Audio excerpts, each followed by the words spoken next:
Nuestro sorbo de lectura del día de hoy obedece a una petición especial de una amiga cultural, Olga Martínez Bonilla, que nos solicita que hablemos un poco acerca de José Saramago, el escritor portugués, ganador de un premio Nobel en 1998, que paradójicamente desde niño hasta aproximadamente los 15 años no tuvo acceso a la literatura.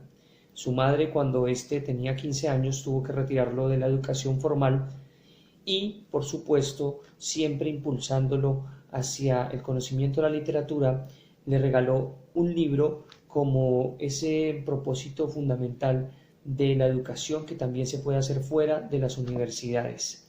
Tanto así que José Saramago llegó a manifestar en algunas entrevistas que la universidad era un lugar donde las personas iban a estudiar, pero no todos aprendían, y que de allí es donde podemos encontrar algo que se llama dentro de las bases ilustradas ignorantes, ignorantes dentro de las bases ilustradas.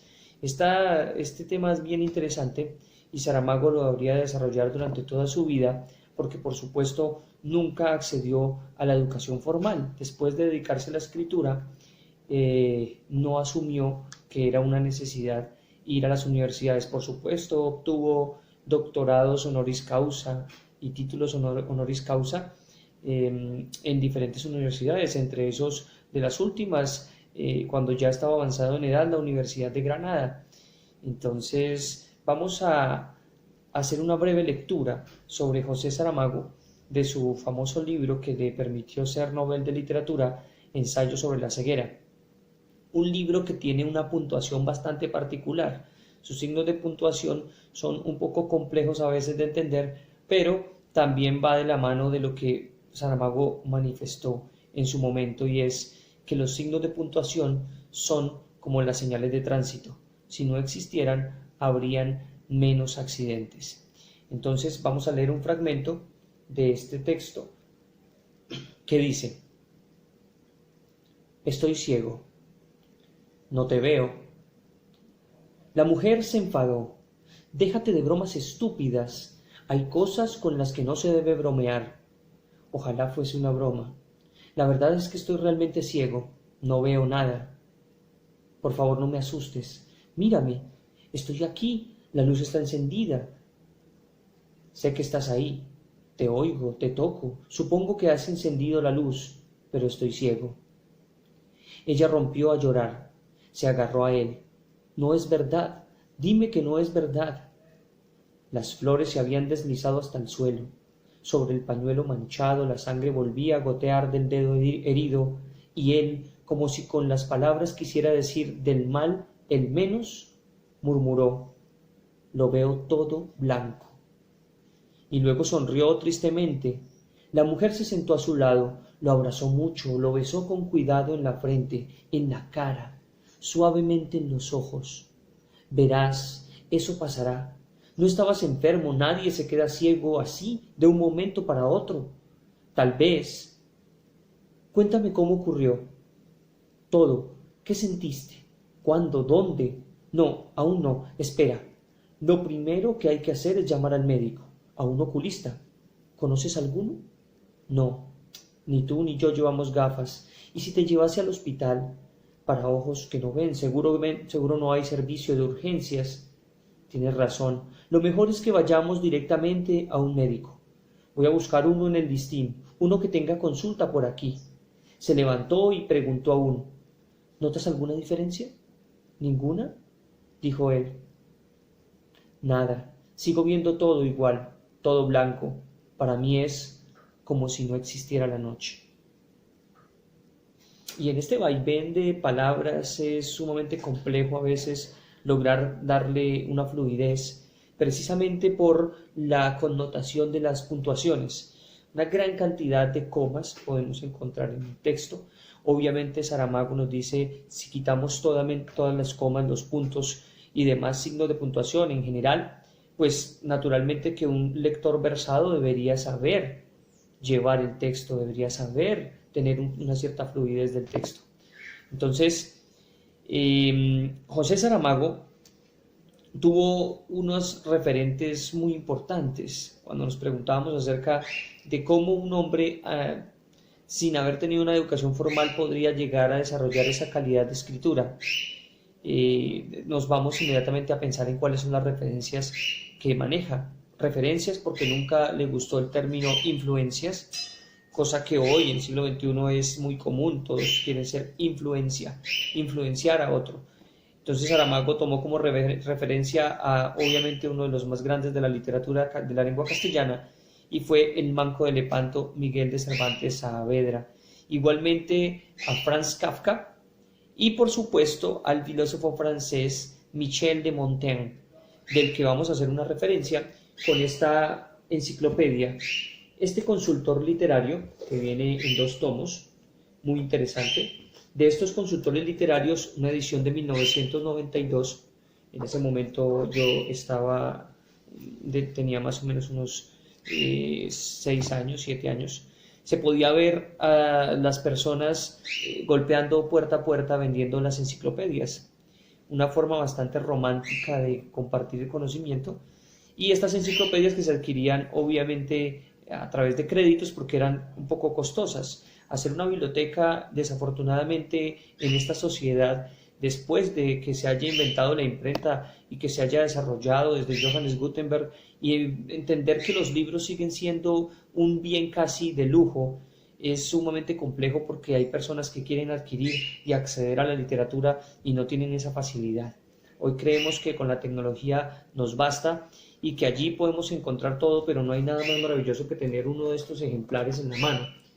Y por supuesto, vamos a leer un fragmento muy breve de Montaigne que está en este consultor literario. Un consultor que, como ustedes pueden ver, tiene una referencia de la literatura universal bastante importantes, con la representación de Jorge Luis Borges y el querido Gabriel García Márquez, pues el querido por la mayoría de colombianos.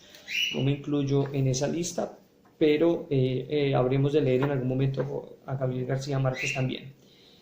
Aquí encontramos nosotros una cantidad de textos interesantes.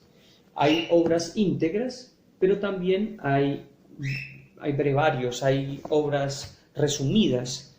Es muy interesante cuando uno está pequeño y empieza a explorar en este tipo de enciclopedias, porque son un abreboca que luego nos va a permitir a nosotros tener un deseo de ir hacia las lecturas completas. No tengo personalmente ninguna animadversión con los resúmenes, porque creo que de alguna manera nos dan a nosotros una idea, nos provocan, y de eso se trata la literatura también. Entonces vamos a leer de Montaigne, de la ociosidad, un fragmento. Como vemos los terrenos baldíos, si son fecundos y fértiles, tupirse con 100.000 clases de hierbas silvestres e inútiles, y que para hacerlos provechosos es preciso cultivarlos y emplear determinadas semillas para nuestro servicio. Y así como vemos que las mujeres producen solas montones informes de carne, pero que para engendrar de una manera provechosa y natural es necesario depositar en ellas otra semilla. Así acontece con los espíritus. Si no se los ocupa en labor concreta que los refrene y constriña, se lanzan desordenadamente aquí y allá en el vago campo de las fantasías. Ese es Michel de Montaigne, referente de José Saramago, y muy interesante porque fue considerado el padre de la ensayística. Este Montaigne gustaba mucho a Saramago porque decía el escritor portugués que Montaigne no quería sentar cátedra. En realidad, la ensayística, como un arte de la escritura a partir del ensayo y el error y múltiples escrituras que nos permiten mejorar, pues naturalmente no piensa sentar unas bases irrefutables, porque lo contrario no sería un ensayo. Hoy en día nuestros estudiantes temen mucho a los ensayos porque asumen que no se pueden equivocar, y de eso se trata, en realidad, de hacerlo sin un temor excesivo al error. De allí pues entonces la referencia de José Saramago y de su referente principal, uno de sus referentes principales, Montaigne. Y hablando de enciclopedias, pues no se nos puede olvidar, por supuesto, estas enciclopedias que son un poco más amplias, que son enciclopedias, un diccionario hispánico universal, y en este vamos a encontrar desde los vocabularios extranjeros hasta frases célebres, que es algo con lo que quiero despedirme el día de hoy, por supuesto, de nuestra amiga cultural, que espero le haya gustado este sorbo de lectura breve de José Saramago. Por supuesto, se puede profundizar mucho más en la obra del autor, naturalmente. Sin embargo, por ahora vamos a citar simplemente un poco las obras y pues cerrar con una frase célebre de este libro maravilloso, de esta enciclopedia. Y es una frase célebre que nos va a permitir entender un poco de qué se trata este ejercicio de los sorbos de lectura. Dice, estas son frases célebres que vienen en 6 idiomas, entonces nos va a dar el original con la traducción al castellano. Dice, amici diem perdidi, amici diem perdidi, en locución italiana, que significa amigos, he perdido el día. Dice, frase que pronunciaba, según Suetonio, el emperador Tito, cuando durante el día no había hecho ninguna obra buena. Entonces, amigos, esperemos que este día no se haya perdido. Esta es una forma en la que yo asumo que puedo lograr darle o justificar en parte la existencia. Entonces, espero que hayan disfrutado este sorbo de lectura y nos veremos en una próxima ocasión.